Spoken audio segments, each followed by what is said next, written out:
नाम क्या है? नरसिंह पाल सिंह। कब रिटायर हुए थे सर आप? जनवरी 2009।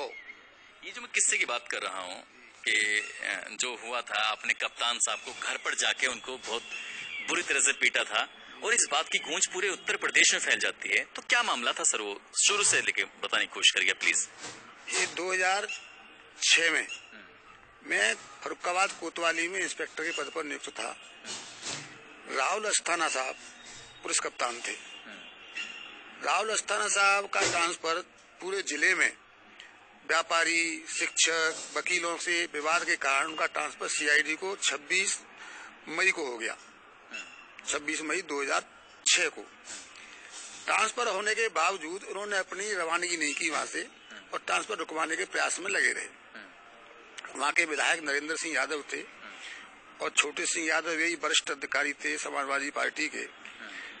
नरेंद्र सिंह यादव मुलायम सिंह के समधी थे। नरेंद्र सिंह की लड़की मुलायम सिंह के भतीजे धर्मेंद्र के लिए शादी हुई थी। तो नरेंद्र सिंह उनके ट्रांसफर रुकवाने में लगे हुए थे। पूरे जिले का माहौल राहुल अस्थाना के व्यवहार से पब्लिक में बड़ा असंतोष था। इसी प्रकार पुलिस विभाग में बड़ा संतोष था। वो जिलाधिकारी से भी बदतमीजी करते थे। पुलिस के सिपाही, दीवान, दरोगाओं की तो कोई औकात ही नहीं थी। माँ बहन की गाली देना, सबको बेइज्जत करना और गाली देकर के पैसे वसूल करने का इनका स्वभाव था। तो जो 26 तारीख को ट्रांसफर का हो गया तो इन्होंने अगले महीना शुरू होने वाला था 1 जून से, तो उसकी उगाई के लिए सभी इंस्पेक्टर और दरोगा एसओज को फोन करके बुलाना शुरू किया। मुझे भी फोन किया उन्होंने। तो मैंने ये शिकायत डीआईजी डीके चौधरी थे उनसे की कि साहब कप्तान साहब का ट्रांसफर सीआईडी हो चुका है और रवाना नहीं हो रहे हैं और अगले महीने तक की उगाई के लिए सभी इंस्पेक्टर और दरोगाओं पर, चौकी इंचार्जों पर दबाव बना रहे हैं। आप सब हम लोगों की रक्षा कीजिए। पैसे कहाँ से ला के देंगे सर? सर उन्हें अपने इस जिले में फर्रुखाबाद में कप्तान बने हुए कितने महीने बीत गए? कप्तान बने हुए उनको करीब 6 महीने हुए थे। और आपको थाना मिले हुए कितने दिन हो गए थे? थाने में तो फर्रुखाबाद कोतवाली में 2 साल तैनात था मैं। अच्छा। लेकिन बीच में मैं हट गया था। तो फिर कई मुझसे जो एन के श्रीवास्तव पुलिस कप्तान थे उनसे मैंने अवकाश मांगा अपनी भतीजी की शादी के लिए।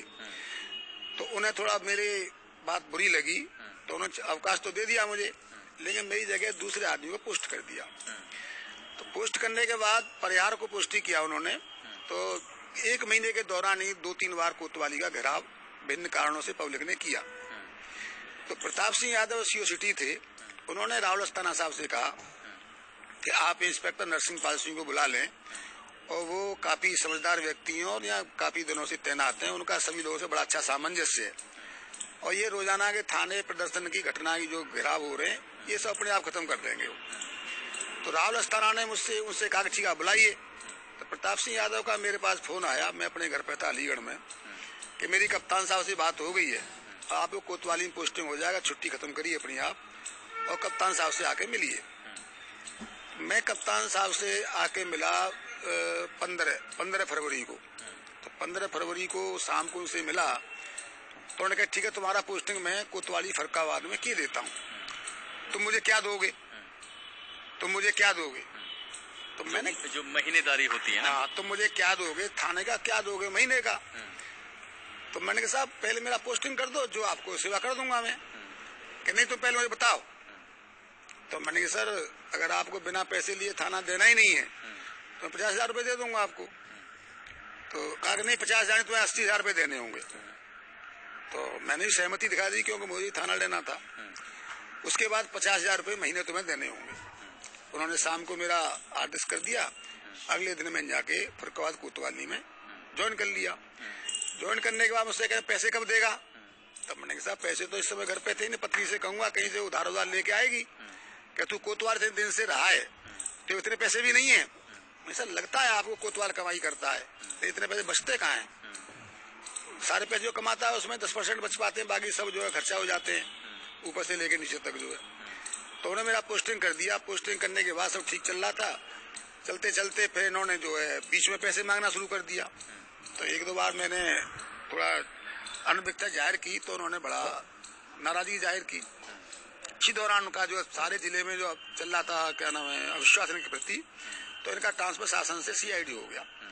अब इन्होंने वसूली करना शुरू किया, तो उसके बारे में मैंने शिकायत डीआई साहब से की, डी.के. चौधरी साहब से। तो डी.के. चौधरी साहब ने कहा आप 1 घंटे बाद बात करना मुझसे। तो 1 घंटे बाद फिर मैंने फोन मिला, सर मैंने आपसे कहा था कप्तान साहब वसूली कर रहे हैं, गालियां दे रहे हैं लोगों को, आप रक्षा कीजिए हमारी जो है। तो उन्होंने कहा डीआईजी ने साहब ने कहा कि मेरा कप्तान जो है फोन नहीं उठा रहा है, आप सीओ से को कि वो जाके मेरी कप्तान से बात कराए। तो मैंने श्री प्रताप सिंह यादव को फोन करके बताया सर डीआई साहब कप्तान साहब से बात करना चाहते हैं और उनका फोन नहीं उठा रहे हैं। तो डीआई साहब ने कहा कि सीओ जाए और मेरे से कप्तान से बात कराएं। तो प्रताप सिंह यादव उनसे मिलने के लिए गए। उन्होंने कप्तान साहब राहुल अस्थाना साहब को बताया आप डीआई साहब से बात करना चाह रहे हैं आपसे। तो राहुल अस्थाना ने कहा क्योंकि डी.के. चौधरी साहब शेड्यूल कास्ट थे, तो उन्होंने कहा मैं साले छत्तीस से क्या बात करूंगा, जिसको पैसे वो दे रहा है उसे ही पैसे दे के मैं आया हूँ, मैं उससे कोई बात नहीं करूंगा। तो ये बात प्रताप सिंह यादव ने बंगले से निकल के मुझे बताई कि भाई इस तरीके से उन्होंने बताया है, अब आप डीआई साहब को बता दो। तो मैंने निवेदन किया कि डीआई साहब को सर आप ही बता दिए, आप सीनियर अफसर हैं। उन्होंने कहा मैं नहीं बताऊंगा, आप ही बताओ। तो मैंने वही शब्द डी.के. चौधरी साहब को रिपीट कर दिए, तब उन्होंने फोन काट दिया। उसके बाद में ये अगले दिन फिर मैंने फोन नहीं उठाया कप्तान का, बार बार फोन करते रहे। तो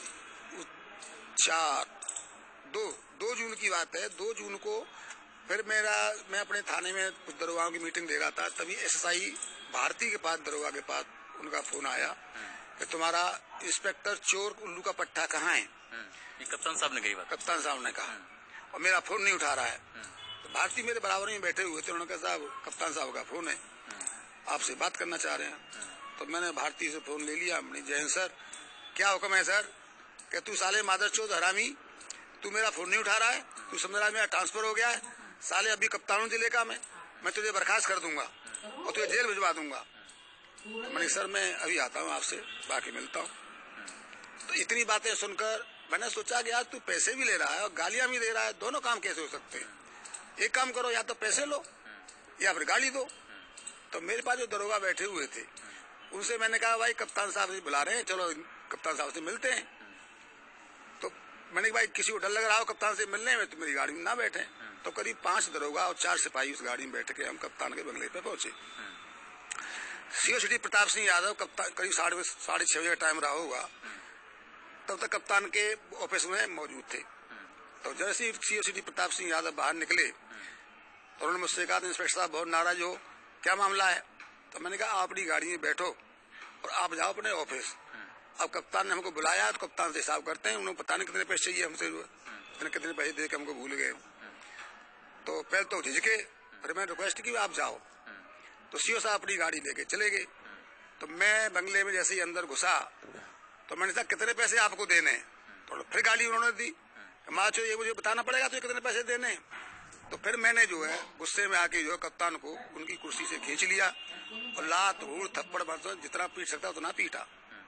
फिर मुझसे कहते रहे कि तुझे साले मैंने थाना दिया, कोतवाली दी, वहां से बुलाया, तू मुझे पीट रहा है, क्यों पीट रहा है, और मैं तुझे बर्खास्त करा दूंगा, जेल भिजवा दूंगा। मैंने जो कुछ करना है कर लेना, आपने इतनी गालियां दी थी, अब तक जीवन में इतनी गालियां सुनी नहीं है कभी किसी अधिकारी किसी नेता ने आज तक मेरे थाने।